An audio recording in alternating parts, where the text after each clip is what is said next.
श्रोताओं नमस्कार।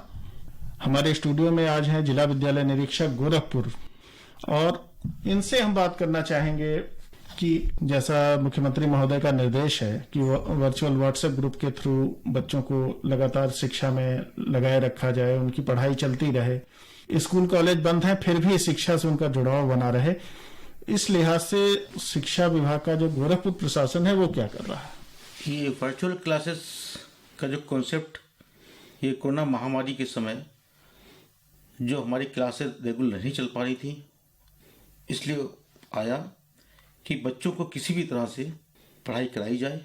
तो अधिकांश तो बच्चों के माँ बाप के पास या बच्चों के पास में या उनके दोस्तों के पास में एंड्रॉयड फ़ोन होता है और उसके द्वारा जो भी शिक्षण सामग्री होती है वो बच्चों को पहुंचाई जाती है। इसलिए ये वर्चुअल क्लासेस स्टार्ट की गई है।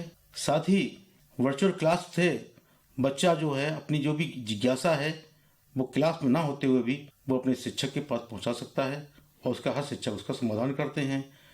वर्चुअल क्लास में अगर बाई चांस उसके पास एंड्रॉयड फ़ोन वो नहीं है तो ये जो कोरोना महामारी के समय जो लॉकडाउन चल रहा है तो दीक्षा ऐप के माध्यम से भी बच्चा कोर्स को डाउनलोड करके पढ़ सकता है।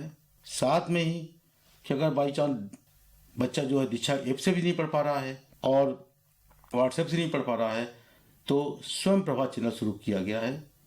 उसके द्वारा भी जो हमारी 10th क्लास और 12th क्लास की जो पढ़ाई है लगातार चल रही है और इससे बहुत ही अच्छा हमको जो आउटपुट बच्चों से प्राप्त हो रहा है, क्योंकि हम भी लगातार कम से कम 100 व्हाट्सएप ग्रुप से जुड़ा हूँ। मैं भी उनकी प्रतिक्रिया देखता हूँ, यहाँ तक कि कम्युनिकेशन भी करता हूँ, वहाँ सब्जेक्ट टीचर से भी करता हूँ, प्रिंसिपल से भी करता हूँ और बच्चों से भी करता हूँ। और साथ ही ये मैंने देखा है कि बच्चे इसका बहुत ही ज़्यादा पढ़ाई का एंजॉय कर रहे हैं और इससे इस जो आपका व्हाट्सएप ग्रुप जो जुड़ा हुआ है उसमें सबसे बड़ी अच्छी बात है कि नई टेक्नोलॉजी से बच्चे जो है वो जुड़ रहे हैं। क्योंकि हम लोग क्या करते हैं कि हमारे एक महात्मा गांधी इंटर कॉलेज गोरखपुर में है, वहाँ मैंने एक रिकॉर्डिंग के लिए एक कमरा तैयार कर लिया है।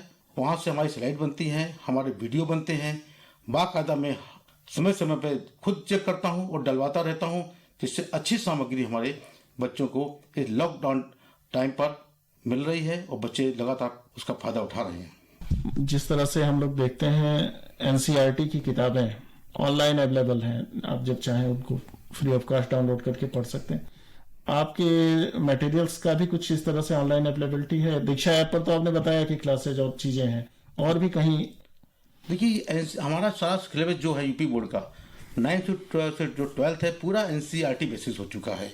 कक्षा 1 से 8 ऑलरेडी यूपी गवर्नमेंट की हमारी बुक किताबें हैं, सब चल रही हैं। वो भी हमारी शुरू से ही दीक्षा ऐप पे हैं, तो कोई भी कहीं दिक्कत नहीं है बच्चों को सिलेबस से बाहर की कुछ चीज़ जाने की।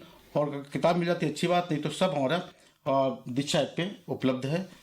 और यहाँ तक कि यूट्यूब चैनल भी चल रहा है, फेसबुक चैनल भी बहुत चल रहा है, उसके द्वारा भी बच्चे हमारे जो हमारी पाठ सामग्री है उसको ग्रहण कर रहे हैं। इसका मतलब है कि जो भी सोशल मीडिया प्लेटफॉर्म्स हैं, दूरदर्शन के थ्रू हर तरह से आप लोगों तक शिक्षा पहुंचाने का प्रयास कर रहे हैं। और जो भी बच्चे, जो भी युवा सुन रहे हैं हमको, हम उनसे अपील करेंगे कि अगर आप ऐसे ग्रुप से जुटे हुए हैं तब तो बहुत अच्छी बात है, और अगर किसी कारण से नहीं जुटे हैं तो अब से आप प्रयास कीजिए और अपनी शिक्षा को बिना किसी व्यवधान के सतत चलाते रहिए। क्योंकि शिक्षा ऐसी चीज है कि अगर आप बीच में थोड़ा सा गैप दे दें तो एक क्रम टूट जाता है फिर। अच्छा, दूसरी महत्वपूर्ण बात है रिजल्ट डिक्लेरेशन और कॉपियों का मूल्यांकन, जैसा कि तमाम समाचार माध्यमों में आ रहा था। उसके लिए क्या आप लोग प्रयास कर रहे हैं? और एक जो बात थी कि सोशल डिस्टेंसिंग मेंटेन करते हुए काम करना है, उसके लिए क्या निर्देश जारी किए गए हैं आपके कार्यालय द्वारा? देखिए, ये विश्व महामारी है कोरोना की, उससे पूरा विश्व प्रभावित है और इस संक्रमण काल चल रहा है। यानी पुरानी पद्धति से नई पद्धति की तरफ हम बढ़ रहे हैं और ये नई टेक्नोलॉजी आ रही है। इस नई टेक्नोलॉजी हमको बच्चों को एक क्रांतिकारी परिवर्तन उसके दिमाग में आया है, जो कि सेल्फ स्टडी और सेल्फ डिस्टेंस की भावना की सारे लोगों के अंदर आई, ना केवल मेरे बच्चों के अंदर आई है, जबकि समाज का जो भी व्यक्ति है, जो भी मनुष्य है, वो इसको उसका पालन कर रहा है। क्योंकि वो कोरोना से उसको जूझना, लड़ना है, उसे विजय प्राप्त करनी है। अब आती है हमारी बात कापियों के मूल्यांकन की, 10th और 12th की। हमारे पूरे उत्तर प्रदेश में काफी का ज़्यादातर उल्लंघन शुरू हुआ था, लेकिन जैसे ही कोरोना का प्रकोप हुआ तो केवल रेड जोन, जहाँ बहुत ज़्यादा मात्रा में वो पाए गए थे कोरोना के पेशेंट, वहाँ छोड़कर हमारे जो ग्रीन जोन और जो ऑरेंज जोन थे वहाँ मूल्यांकन शुरू हो गया है। और मेरे यहाँ 6 मूल्यांकन केंद्र बने हुए हैं और लगभग 7.5 लाख कापियाँ आई हुई हैं। और 2 दिन में लगभग हमारे यहाँ, मैंने खुद भी अपडेट किया है, लगभग हमारे 1.5 लाख कापियाँ अभी तक चेक हो चुकी हैं। और हर जगह हमारे जो शिक्षक हैं बहुत ही उत्साह से सोशल डिस्टेंस बनाते हुए, मास्क पहने हुए और सैनिटाइज होते हुए कापियों का मूल्यांकन कर रहे हैं। और मुझे विश्वास नहीं बल्कि पूर्ण विश्वास है कि हमारा जो रिजल्ट है बोर्ड परीक्षा का 10th और 12th का, वो हर सूरत में मई के लास्ट तक आ जाएगा। सर एक चीज और, आप एक प्रशासक भी हैं और शिक्षा विभाग से जुड़े हुए हैं। पोस्ट कोरोना अगर हम बात करें, कोरोना के बाद की दुनिया, तो शिक्षा का सिनेरियो कितना आपको बदला हुआ लग रहा है? ऐसे ही चलेगा या बहुत कुछ बदल जाएगा? क्योंकि एक बार जब लोग ऑनलाइन पढ़ने लगेंगे, ऐप से पढ़ने लगेंगे, तो किस तरफ ट्रेंड आप जाता हुआ देख रहे हैं? ये बहुत अच्छा आपने प्रश्न किया है, क्योंकि सबके अंदर, हमारे बच्चों के अंदर जिज्ञासा है, हमारे अंदर जो जुड़े हुए समाज से लोग बाग हैं, हम क्योंकि शिक्षा विभाग से जुड़े हुए हैं, तो ये अक्सर लोग पूछते हैं कि क्या होगा इसका। तो मैं आपको बता दूं कि परिवर्तन प्रकृति का नियम है। तो ये जो पुरानी पद्धति को नई पद्धति में किसी ना किसी रोज आना था, तो इसको चाहे मैं अभिशाप मान लूँ या वरदान मान लूँ पढ़ाई के क्षेत्र में, कि कोरोना ना के एक नई शिक्षा पद्धति को जन्म दे दिया है।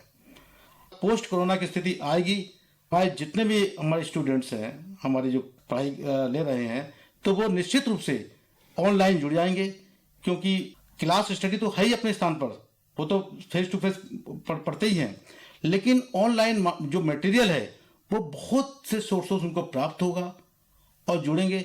अपनी जिज्ञासा जो है वो किसी न किसी फील्ड में जाके, चाहे वो फेसबुक में, चाहे यूट्यूब में, चाहे व्हाट्सएप के माध्यम से उसको पूरा कर लेंगे और एक नई टेक्नोलॉजी जो विकसित हुई है उसका फायदा उठाएंगे। अच्छा सर, शिक्षकों को, छात्रों को क्या संदेश आप देना चाहेंगे? मैं शिक्षकों से और अपने छात्रों को ही संदेश देना चाहूंगा कि इस बदली परिस्थितियों में आप कोरोना के योद्धा बनिए, कोरोना को पास मत आने दीजिए। इसके लिए आप सोशल डिस्टेंस जो होती है उसका पालन करिए, मास्क लगाइए, जब भी निकलिए अपने आप सैनिटाइज करिए, और कम से कम जब तक जरूरत ना हो घर से बाहर ना निकलिए। ये मैं अपने बच्चों से भी कहूँगा, अपने टीचर से भी कहूँगा। लेकिन अपने आप को बिजी रखने के लिए जो भी सामग्री आपको चाहे ऑनलाइन मिलती हो, चाहे वर्चुअल क्लासेस के रूप में मिलती हो, चाहे व्हाट्सएप के माध्यम से मिलती हो, चाहे वो कैसे भी हो, कला रहने की आदत डालिए, और जिससे कि एक बहुत अच्छा माहौल बनेगा कि जिससे हम लोगों का ज्ञानवर्धन भी होगा और अपने आप को किसी न, चाहे वो ऑनलाइन खेल कूद की सामग्री मौजूद है उसका भी आप इंजॉय लीजिए। तो ये बहुत अच्छा है कि हम लोग अपने घर रह के अपने आप को व्यस्त रख सकते हैं, और इस जो समय जो है संक्रमण का, उसका फायदा उठा के इसमें अपने आप को आप व्यस्त बना लें, तो निश्चित रूप से एक अच्छा परिणाम हम लोगों के सामने आएगा। श्रोताओं, अभी हम बात कर रहे थे जिला विद्यालय निरीक्षक गोरखपुर महोदय से। सर, आपका स्टूडियो में आने और इतनी महत्वपूर्ण बातें बताने के लिए बहुत बहुत धन्यवाद। सर, आपको भी बहुत धन्यवाद बुलाने के लिए।